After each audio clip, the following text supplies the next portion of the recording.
de Jésus-Christ selon saint Jean. Jésus se manifesta encore aux disciples sur le bord de la mer de Tibériade. Quand ils eurent mangé, Jésus dit à Simon-Pierre, « Simon, fils de Jean, m'aimes-tu vraiment plus que ceci ?» Il lui répond, « Oui, Seigneur, toi tu le sais, je t'aime. » Jésus lui dit, « Sois le berger de mes agneaux. » Il lui dit une deuxième fois, « Simon, fils de Jean, m'aimes-tu vraiment ?»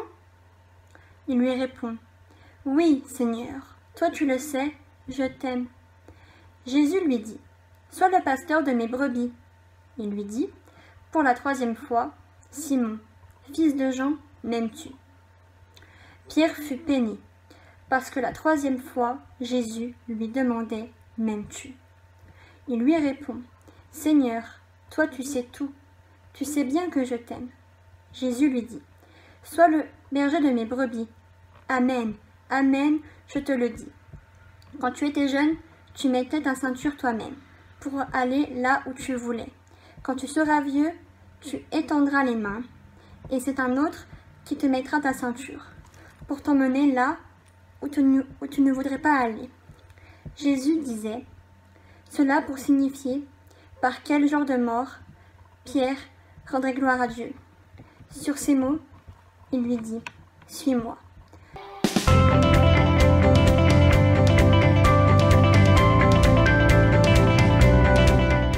Bonjour à toutes et à tous et merci Marine pour ta lecture.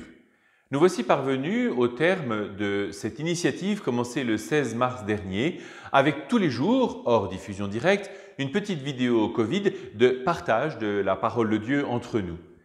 Et pour finir, nous méditons aujourd'hui la finale de l'évangile de saint Jean. Certains spécialistes disent que ce chapitre a été ajouté après la première étape de rédaction de l'évangile, sans doute pour appuyer l'autorité de l'apôtre Pierre et ne pas rester, du moins dans l'évangile, sur l'épisode de la trahison. Impossible de dire ce qui s'est historiquement passé, mais par principe, nous pouvons faire confiance à la parole de Dieu contenue dans ces versets. Car ce qui fait l'évangile, c'est bien sûr la parole de Jésus et la réalité des événements qui se sont déroulés, autant que sa réception dans l'Église primitive et jusqu'à nous. Quoi qu'il en soit, ce dialogue entre Jésus et Pierre est riche d'enseignements. Nous savons que Pierre avait déjà exprimé sa foi dans ces termes dans les évangiles synoptiques « Tu es le Messie, le Fils du Dieu vivant, celui qui vient dans le monde ». Il y a quelque chose de plus typique dans l'évangile de saint Jean avec cette triple question-affirmation « M'aimes-tu ? Oui Seigneur, tu sais bien que je t'aime ». La réponse de Jésus par 3 fois est également très belle « Sois le berger de mes brebis ». Immédiatement, je fais la relation avec le chapitre 10 du même évangile où Jésus affirme qu'il est, lui, le bon pasteur, le bon berger qui donne sa vie pour ses brebis, à la différence du mercenaire qui les instrumentalise pour son propre bien. Le bon pasteur, lui, veille au bien des brebis et même se met en recherche de toutes celles qui risquent de se perdre. C'est le début du chapitre 15 en Saint Luc. C'est à Pierre et à travers lui au collège des apôtres que désormais Jésus confie cette belle mission. En ce sens, nous pouvons prier sans cesse pour son successeur, le pape, celui qui est, comme dit ce très beau titre, le serviteur des serviteurs de Dieu.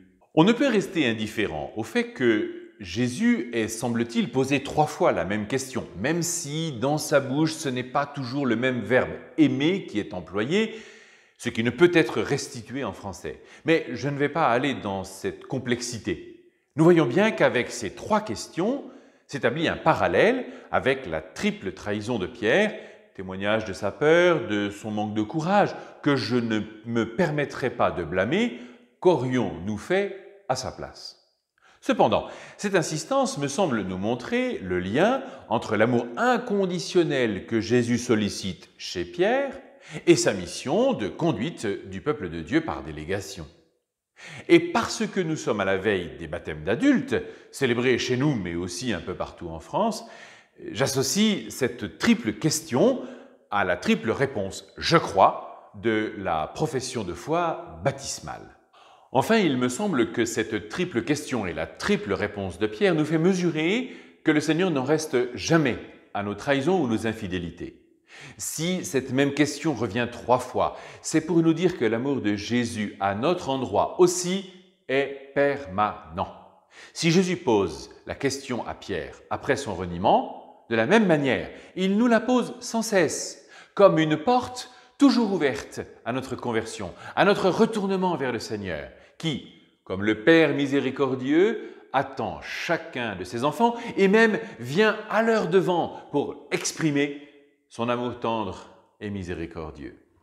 Pour la question, je voulais savoir si, en aimant, on pouvait tout résoudre.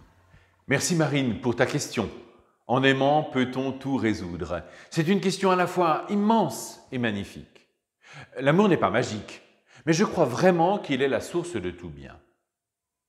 Il faudrait beaucoup de temps pour approfondir ce qu'est le véritable amour, car nous savons parfois que l'amour peut faire souffrir aussi.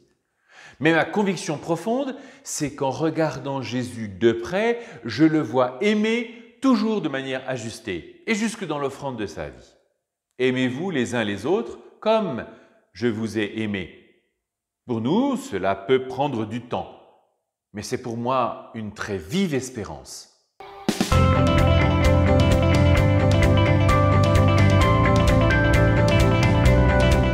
En terminant ce cycle de petites vidéos, il se trouve qu'aujourd'hui c'est la 60e.